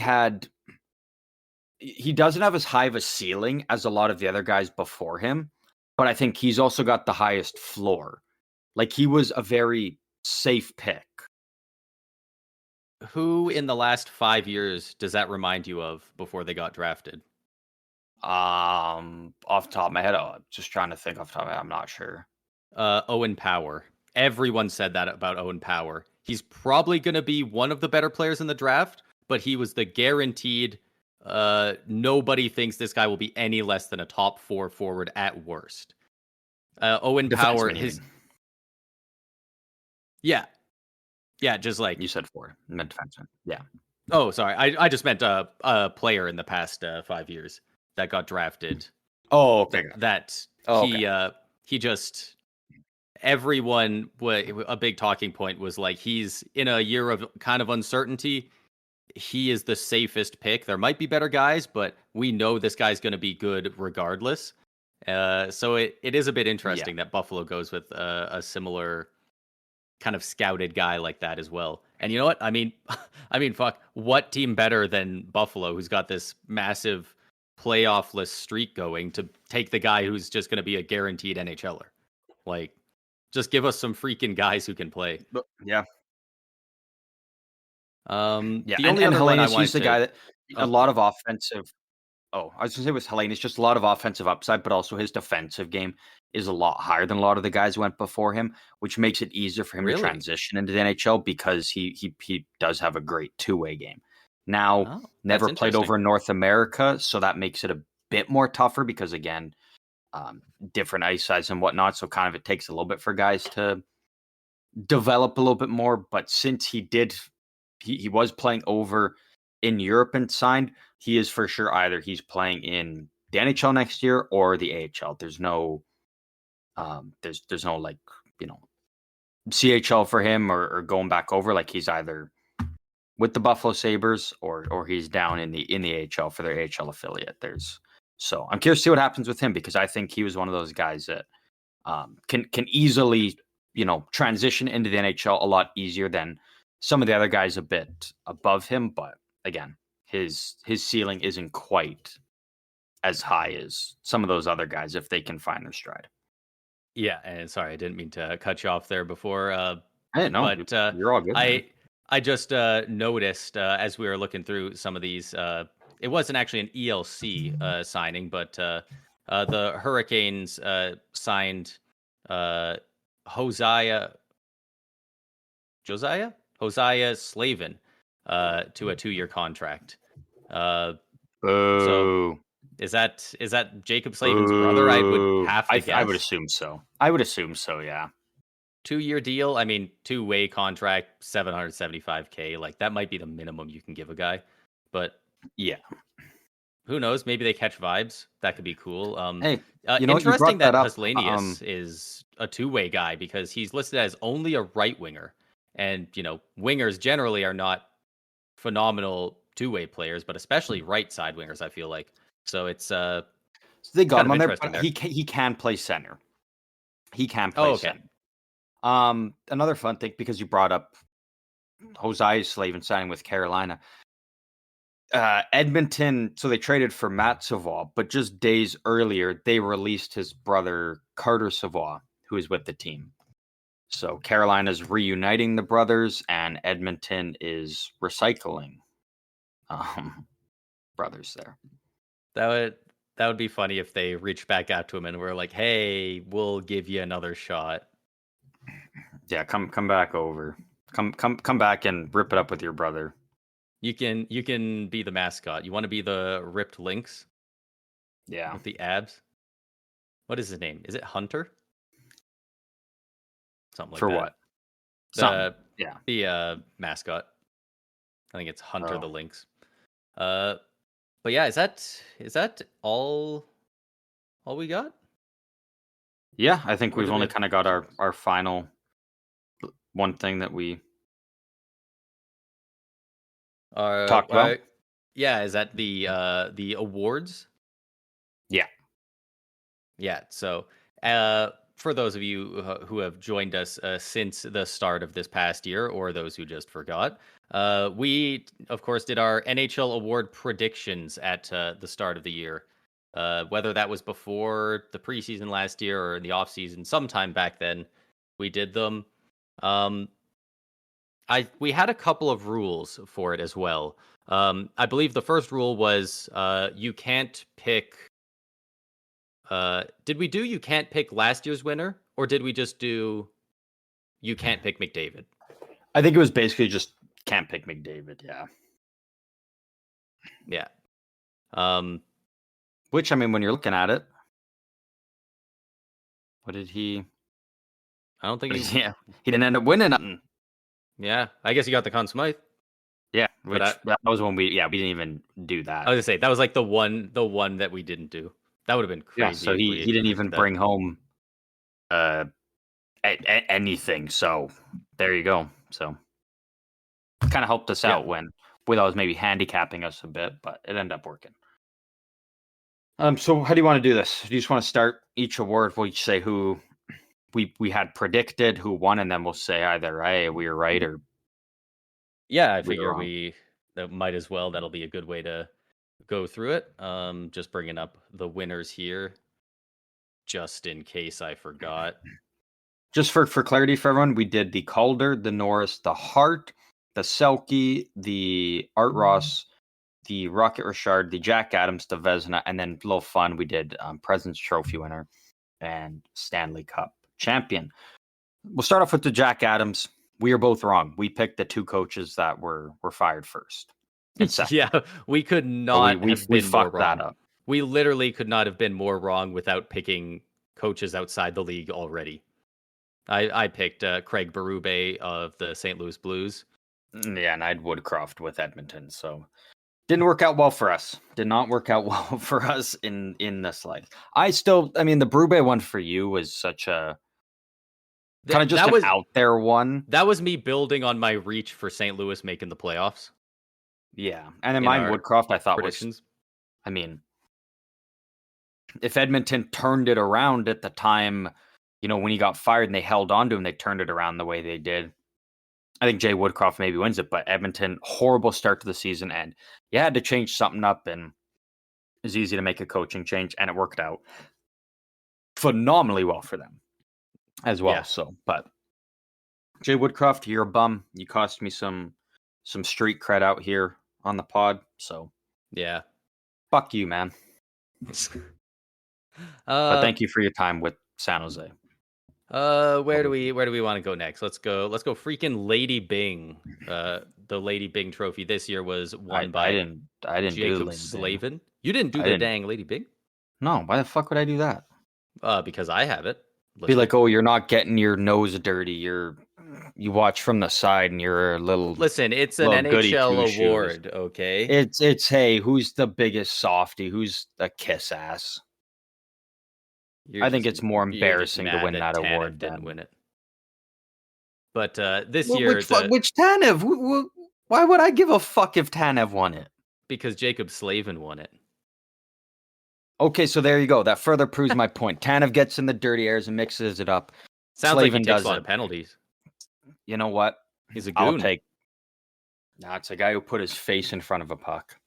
Yeah. Next, you're going to tell me you didn't do the Messier Leadership Award either. That's why Tanev looks like that. No, I like Tanev. I'm not gonna go there. I'm not gonna go there. Yeah. You know what, Jacob Slavin? Congrats on being the biggest. I don't even know. Biggest extension. The shit award. It's such a dumb award. Nah, it's fine. It's almost as bad as Jack Bill Hughes. Master. I had Jack Hughes. I had Jack Hughes winning it, which I think he might have been a finalist. I can't remember. Who won it against Slavin? Oh yeah, I picked Slavin. I don't think you did. No, I didn't. We didn't do that one. Well, why is it on my list? I think you slid it in there. I think you slid in there for a tiebreaker. If we are tied, you could be like, "Hey." Well, but I didn't guess it right. Fucking there you go. So now, if there's a tiebreaker, you lose. Who? Because you have that extra one in there. Winning the Calder. We both went the same route. I had Bedsy.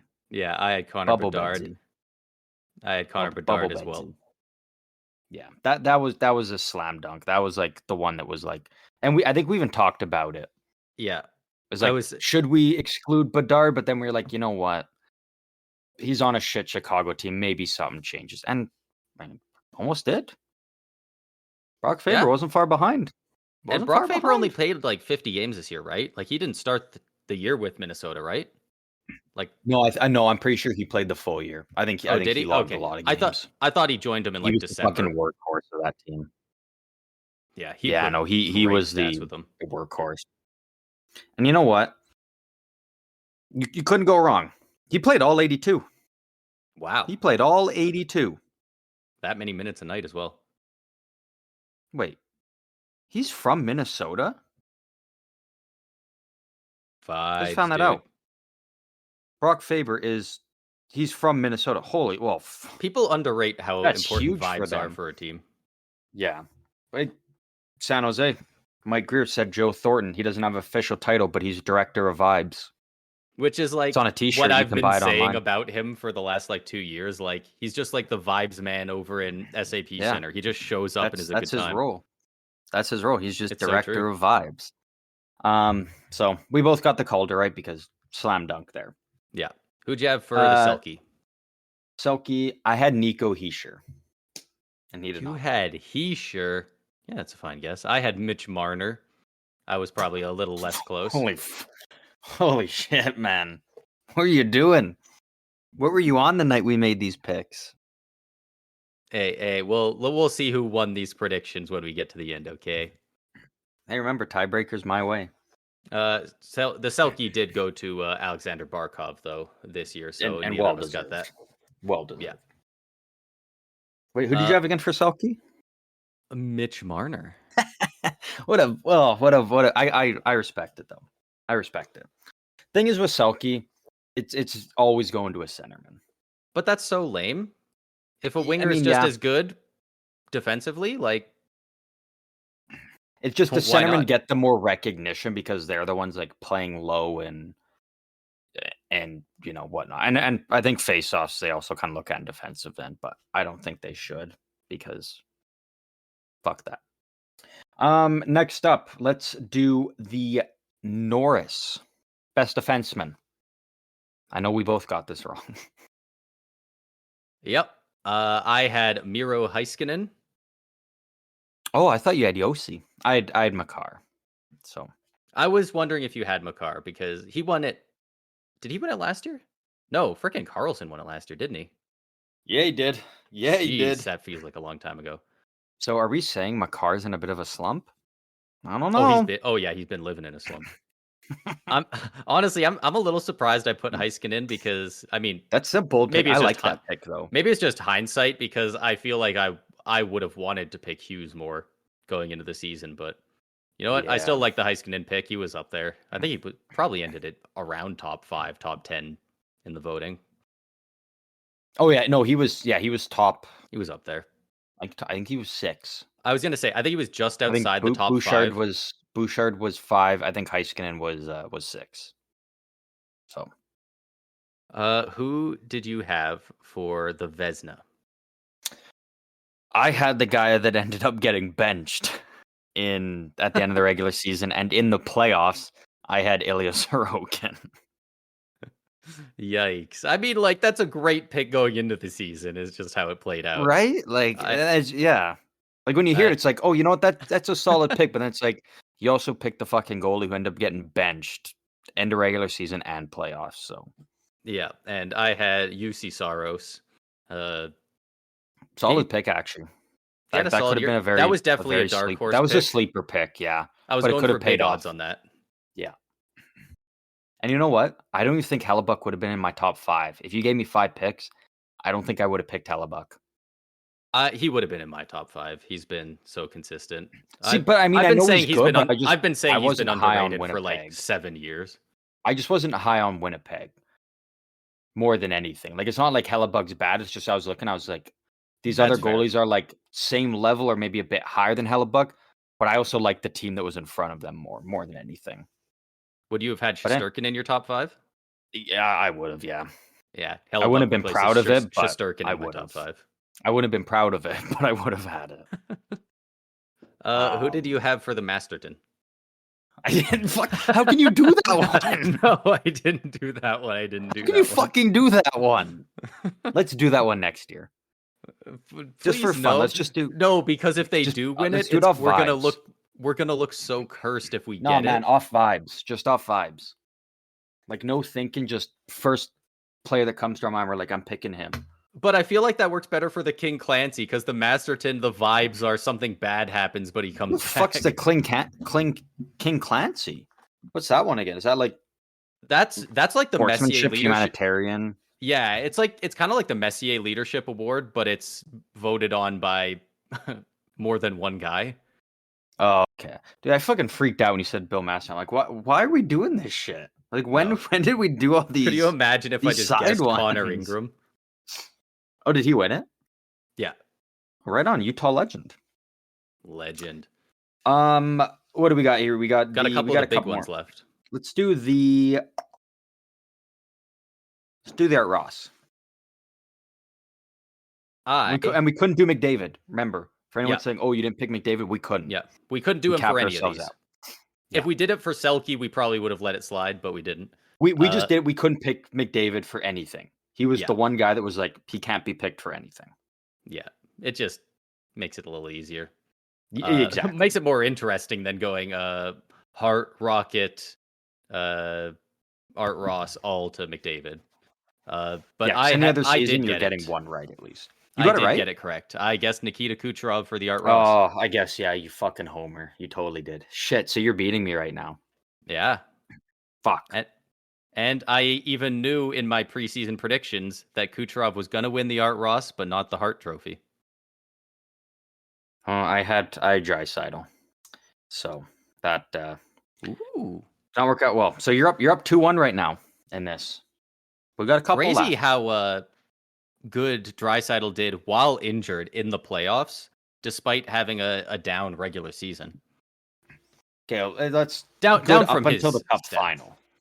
Yeah, good with an injury up until the Cup final. Which is when his injury got worse. Like he was over 2 points per game in the playoffs before the injury, when he was having a down year up until that point. So sick assist as well in the Cup final, though. I know he didn't get many points, but the one assist, man, that was that's buttery sauce pass. Like when there's like 3 plays I think of in the Cup final, it's Florida winning, the one McDavid to Perry, and then that Draisaitl pass, because that was fucking nuts. Actually, no, I'd take out the McDavid one. I would actually just Ekblad just parking the wagon in the corner there in that one game. What was that, game 3 for like the final 20 seconds? Honestly, my top 3 are that saucer pass. Actually, you know what? Honestly, it's McDavid going through, pass to Perry, Tkachuk diving to stop the puck on the goal line, and the shorthanded goal from Edmonton. Those are all good picks too. Yeah, whichever game the first one was, where he just goes around the goalie, then passes it back in front. What a quality Cup final we had. Looking back at it, man, it was real good. What a time we were in. All right, we got a couple left. I'm down by 1. Hart Trophy. Rocket. You want to do Rocket first? Yeah. We'll do Rocket first. Yeah, we'll save Hart till the end. Damn right we will. Who did you have for the Rocket? I had Austin Matthews. Fuck you. I had Matthews. Shit. Well, it doesn't take a genius to pick Matthews for the Rocket. I thought maybe you're gonna go like Pasta, or I thought you maybe just gonna be like, fucking Anthony Cirelli or Nick Paul. Like, I thought I maybe had one on you there, man. Oh, well, I'm cooked then. I'm done. Rip me, because I sucked off one team too hard this season. They let me down. Well, who do you got for the Hart? I also had Austin Matthews for the Hart. Ooh, you almost snagged that one.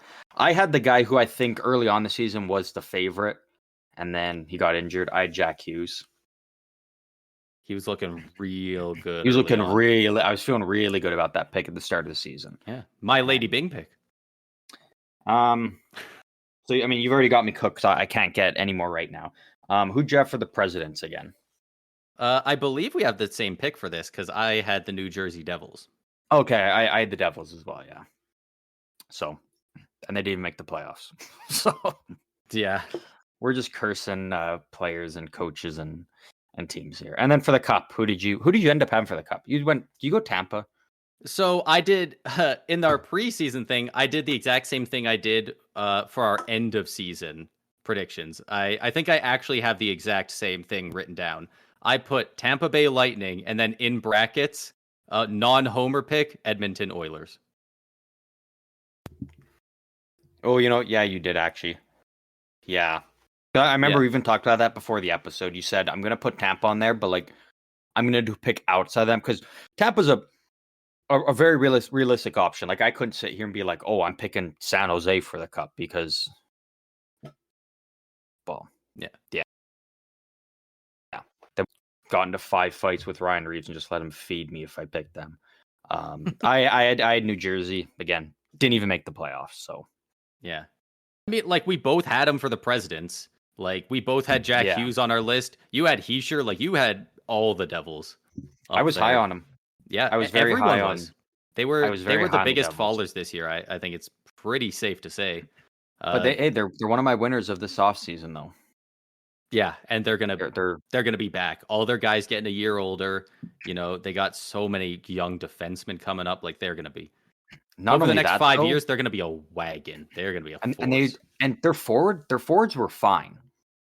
You bring in Sheldon Keefe, sure. I don't think it's an upgrade or a downgrade from where they were. Whatever. But then they brought in Markstrom. They needed goaltending help, and they've got good young defensemen coming up. But you move out John Marino, Simone Nemec. He's come in. He's going to be a full-time stud. But then you also bring in Brendan Dillon and Brett Pesce. Like, you addressed what you needed to do. You let your younger guys get a little bit more experience, a little more developed. You beef up your goaltending a shit ton. Because again, I don't think Markstrom's a top 10 goalie in the league, but he looks like it if you've got a good team in front of him, which New Jersey does. Yeah. And then you made your defense that much deeper now you're going to have Dougie Hamilton back, first of all, which is huge. Yeah. Missing Hamilton, missing Hughes for a good bit of the season. Like the injuries hurt them. Yeah. And then I think Simone Nemec, already as young as he is an upgrade from Marino. And then you bring in Pesce and Dillon, which if that's your third line, that's probably going to be their third line pair. Like you're probably just going to roll 3 defensive pairs that are all great. Luke Hughes, Hamilton, then Nemec, Siegenthaler, and then Dillon, Pesce. Yeah, gross. I know, obviously, because it's so fun with with the brothers and stuff. People are really high on Luke Hughes, but I think so. Nemec is going to be their number 1 D in a couple of years. Well, I think he's going to be like a Norris. I think he's going to be a Norris contender way more than Hughes will be. I would say that, but at the same time, Hughes is left-handed, Nemec is right-handed. So, like, that's your number 1 pair of the future. Yeah. Like, you're going to have those, like, that's going to be on the left side and the right side on your top pair, those two. In terms of Norris votes, I don't know, because I think Luke Hughes, he's going to get that power play time. He's going to put up the points, and we see what the Norris. I think Nemec looked better on the power play this year. Yeah, but I think once Luke Hughes gets his stride in the league, like, I think... Oh yeah, I mean, he'll be the guy. He's going to be great, points matter, and he's got. Norris. I mean, he's got. Look what his brothers have already done, right? Like he's clearly got the DNA for it. On top of that, but I think Nemec is. You know, people know he's going to be good. I don't think they know how good he's going to. He's going to be good, but how fucking crazy is that we're talking about New Jersey's top pair for the next 15 years, and we're sitting there debating like, no, I think he's going to be, win more Norrises or be more Norris. He's going to be a Norris winner. No, he is. That's so goofy. Yeah. How fun is it going to be when it's 2030 and we're going for our 4th year in a row of seeing Anaheim versus Devils in the finals? Yeah. Like, fuck me. Those 2 teams are so skilled and so young. If they can lock their guys up long term, like, that's going to be hell on earth to try and deal with. When you're talking about Anaheim, it's the thing I thought about the other day. Like, so it was kind of weird because you saw it like, and this was something I thought about a lot because I'm like, man, it's just crazy to think about, like, how some rivalries can fizzle out when a team just sucks. Yep. Like you had, at the time you had all 3 California teams, all just beasts, like top of their game. It was like and teams, a lot of players said like the hardest road trip of the year was doing that California sweep. And most times it was in easily. 4 days. You play 3 games, tough. Those teams hated each other. Vegas comes in, their rivalry, San Jose, nuts. But then San Jose falls off. Anaheim falls off. And then it was really kind of like, okay, now the rivalry is LA and Vegas. But like, give it a couple years. Like that San Jose Anaheim rivalry is going to be fucking nuts. When those teams like hit their stride with all their young guys and they're playing 4 times a year, probably playing in the playoffs quite a few times in the first round or second round, like that rivalry is going to be awesome.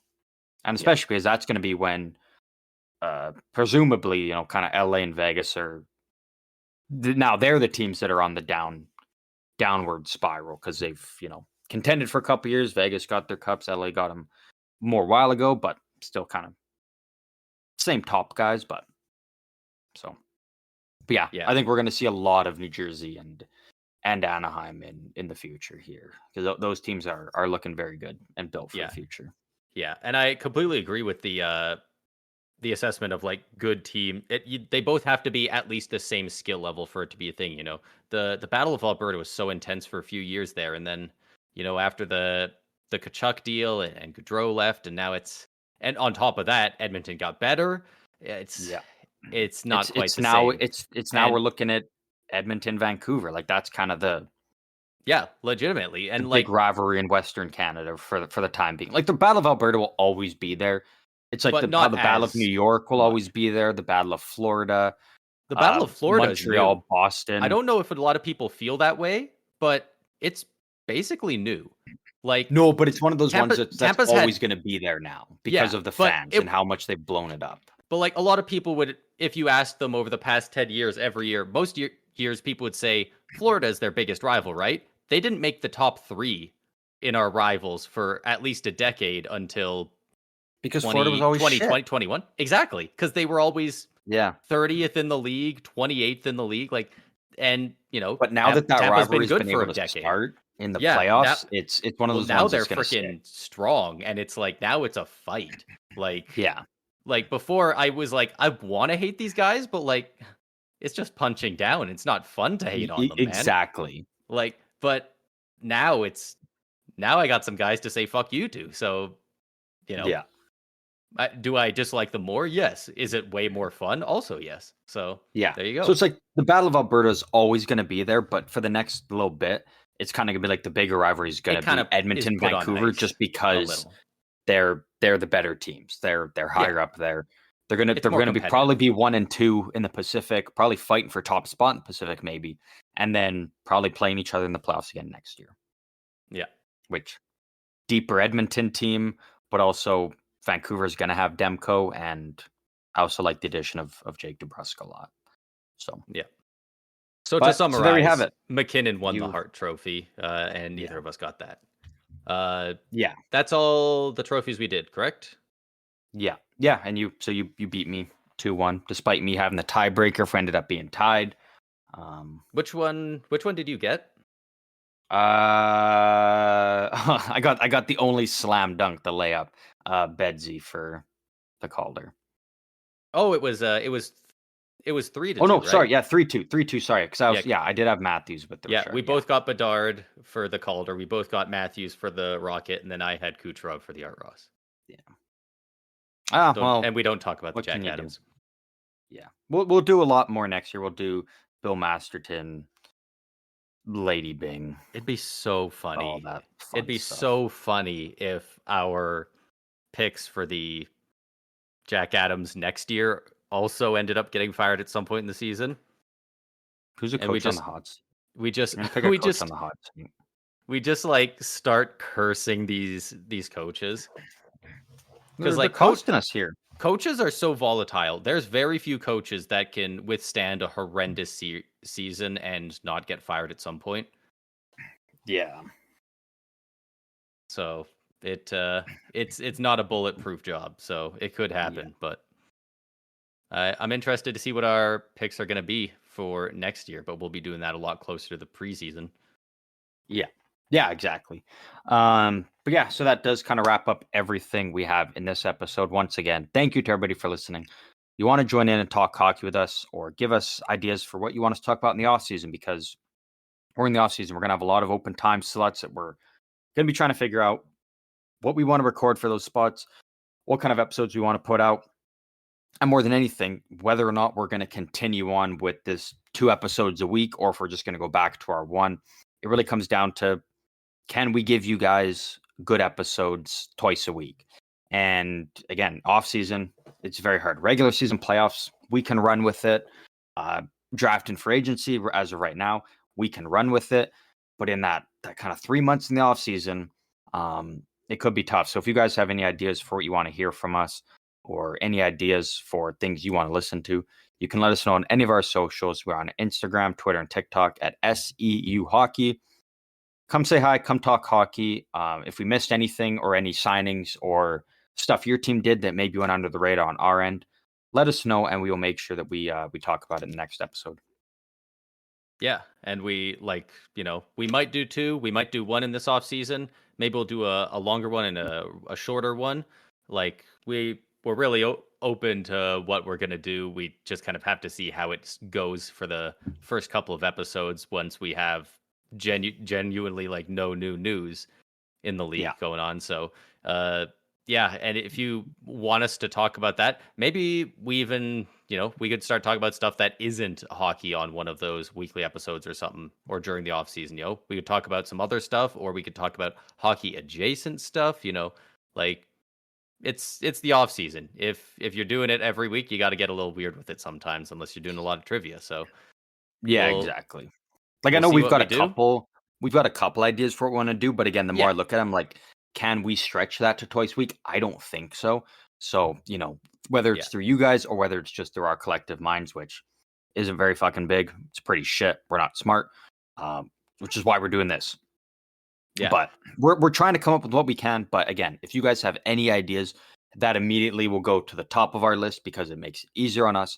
And we're also giving back to you guys as much as you guys have given to us. So, yeah, like it doesn't have to be all stats and stuff. We could come to one of our next episodes with a ranking of top 5 mustaches in the NHL. We could do whatever the hell we want, right? Like if you got any goofy ideas like that, like let us know, because 3 months is a long time to talk about hockey while hockey's not happening.